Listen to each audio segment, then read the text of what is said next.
The pressurized areas are the cockpit, the avionics bay, the cabin, and the cargo compartments. An outflow valve is used to regulate the amount of air allowed to escape from the pressurized areas.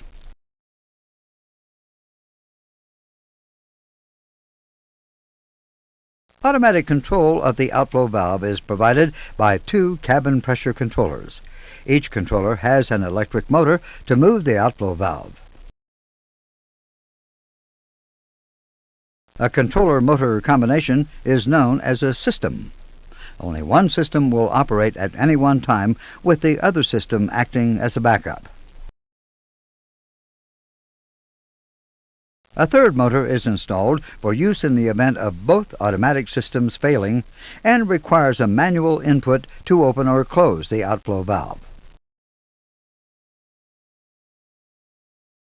To avoid excessive cabin differential pressure, safety valves are installed.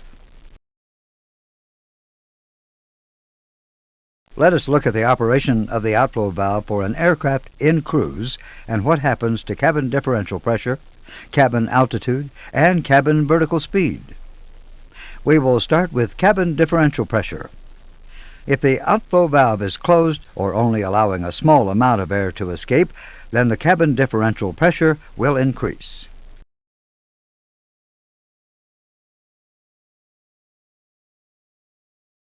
Now let's look at what happens to cabin altitude. If the outflow valve is closed or only allowing a small amount of air to escape, then the cabin altitude will descend. We can also see what the cabin is doing by reference to vertical speed. When the outflow valve closes, the cabin altitude will decrease with the vertical speed.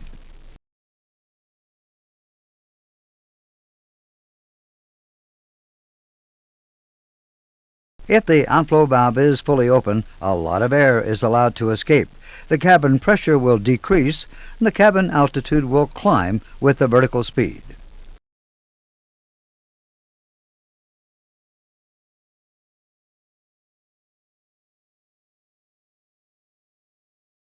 The crew can monitor all cabin pressure functions on the ECAM cabin pressure gauge.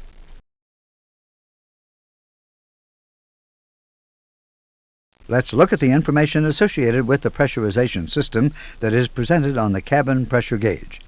The pack indication is displayed green when the associated pack is on.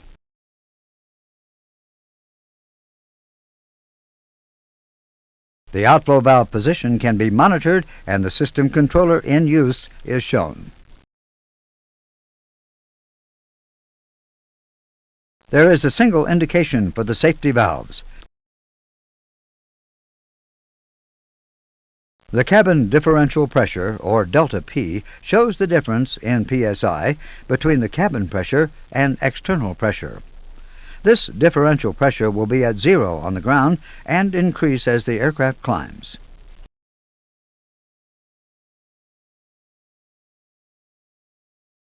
The cabin vertical speed shows the rate of change in feet per minute of cabin altitude. For passenger comfort, the pressurization system will aim to keep this rate of change as small as possible. The cabin altitude is also shown. The vent, inlet, and extract indications are associated with the avionics ventilation system and will be discussed in a separate module. On the ECAM Cruise page, there are indications of cabin differential pressure, cabin vertical speed, cabin altitude.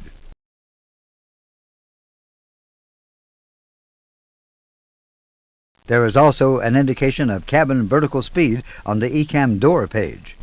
Note that this indication is only displayed when the aircraft is airborne.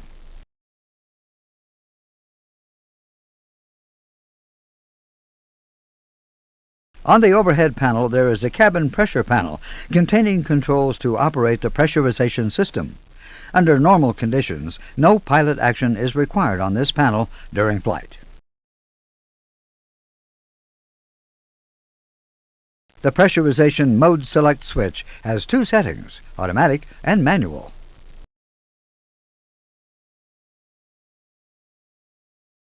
The normal position for this switch is lights out. In this position, the pressurization system is in automatic mode. The use of manual mode and the manual vertical speed control will be discussed in the abnormal operation module. The landing elevation selector normally remains in the auto position. Landing elevation, which is required by the pressurization system, is then provided by the FMGS based upon elevation of the destination airport. If the landing elevation is not available from the FMGS, then it can be set manually using this selector. The guarded ditching switch is provided to close all valves below the waterline so that the aircraft can be sealed in the unlikely event of a ditching.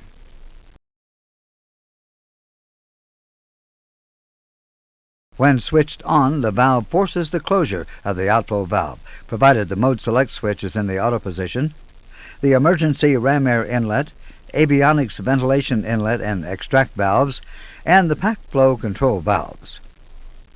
This valve is used in cold weather operations whenever the aircraft is to be de-iced.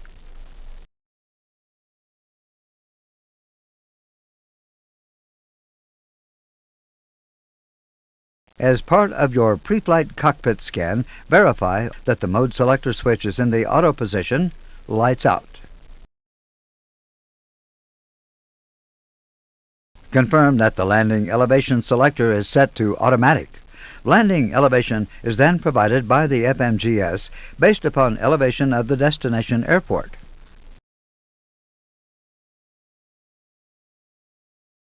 On the ECAM cabin pressure gauge, confirm that the landing elevation indication is auto.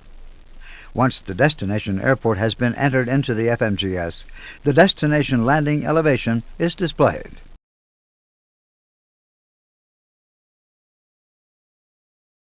Also confirm that the ditching switch is in the off position, lights out.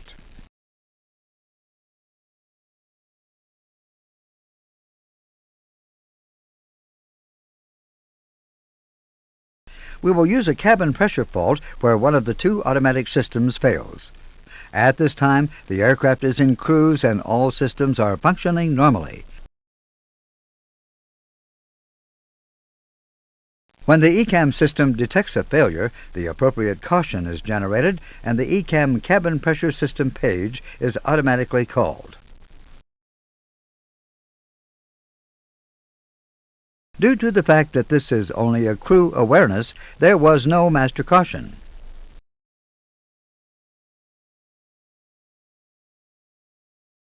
The failure message is read. In the case of a cabin pressure system 1 fault, there is no action required by the crew. System 2 is automatically activated and controls the outflow valve.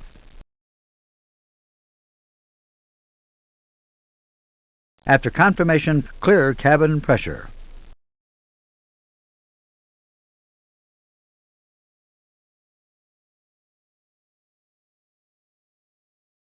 The status page is now displayed. There are no approach procedures to follow, and the inoperative system is Cabin Pressurization System 1. Once both pilots have reviewed the status page, clear the status page.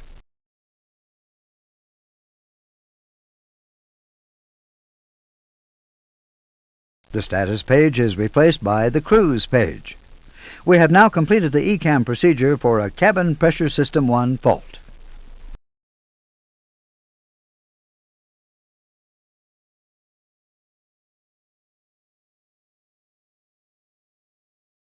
Let's look at a second failure to illustrate the functionality of the system. We will use a dual system fault to illustrate these procedures. The aircraft is in cruise at flight level 350. The ECAM system has generated a failure message with action lines and called the ECAM cabin pressure gauge. Read the ECAM failure title, and on the ECAM cabin pressure page, observe the indications shown in amber.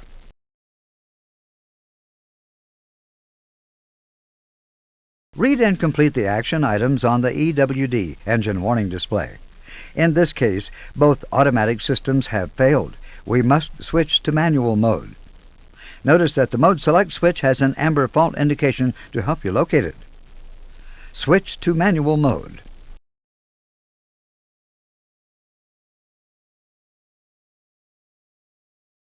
The indication on the switch changes to show manual in white, and a green manual message appears on the system page to indicate that the pressurization system is in manual mode.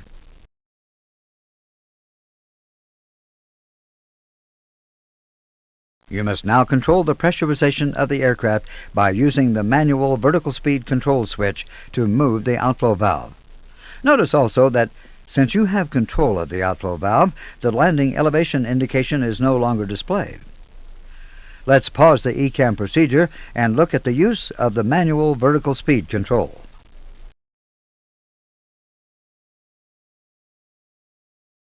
The manual vertical speed switch is spring-loaded to neutral. If you hold the switch in the up position, the outflow valve slowly opens. The vertical speed will change and the cabin altitude will increase.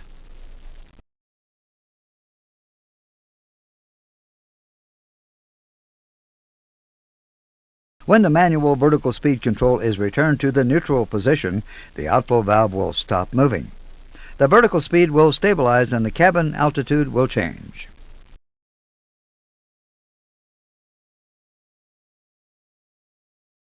Conversely, if you hold the switch down, the outflow valve will close, the vertical speed will change, and the cabin altitude will decrease. Now let's return to the ECAM procedure.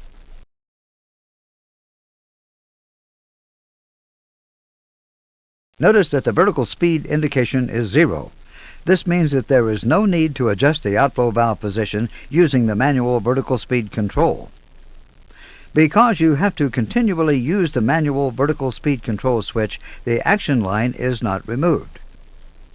Clear cabin pressure to review status.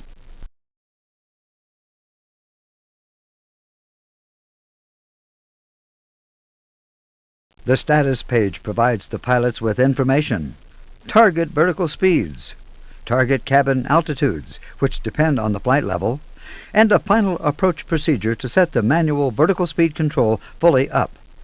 This ensures that the outflow valve opens completely and the aircraft depressurizes.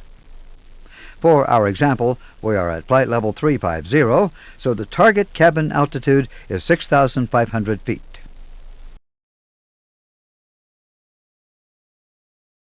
The information on the status page is very useful during descent. You will need to control the outflow valve and adjust the cabin vertical speed to achieve the target cabin altitude.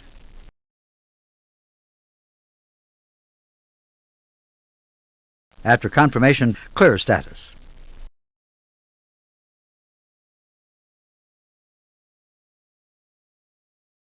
Notice that on the cruise page, the indication of cabin vertical speed has changed to a gauge format. This, along with the cabin altitude indication, can be used to set the correct position of the outflow valve. The ECAM procedure for a cabin pressure system 1 and 2 fault is complete.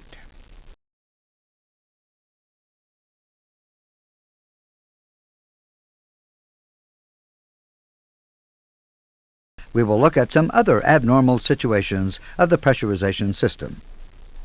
The aircraft is in cruise and all systems are working normally. The caution landing elevation fault is telling you that the pressurization system has, for some reason, lost the landing elevation data normally supplied by the FMGS. Notice that the landing elevation details on the system page are blank.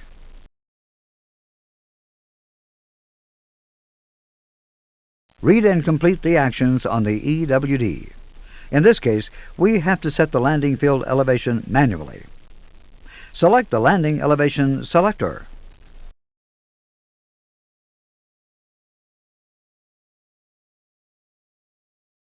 As soon as the selector is moved from the auto position, the action line on the EWD clears and a manual message appears on the cabin pressure page. The landing elevation value will also indicate the selected value.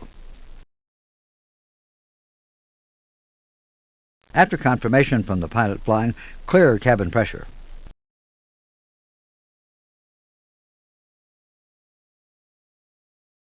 Notice that there is no call of the status page because we have set the landing elevation manually and the system is operative. There is a manual landing elevation indication on the cruise page. The ECAM actions are complete.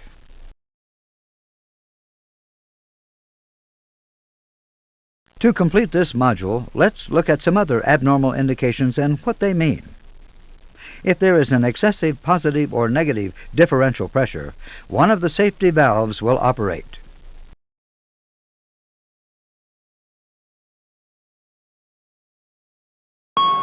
An ECAM caution cabin pressure safety valve open is generated, and the safety valve indication on the cabin pressure page changes to amber.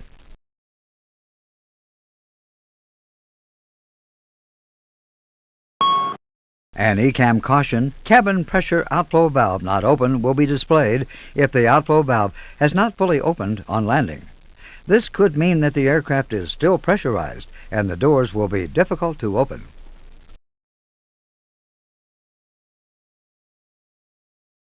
Indications on the cabin pressure page will change to amber for abnormal indications apart from the cabin altitude. If there is an excessive cabin altitude, the indication turns red and a master warning is generated.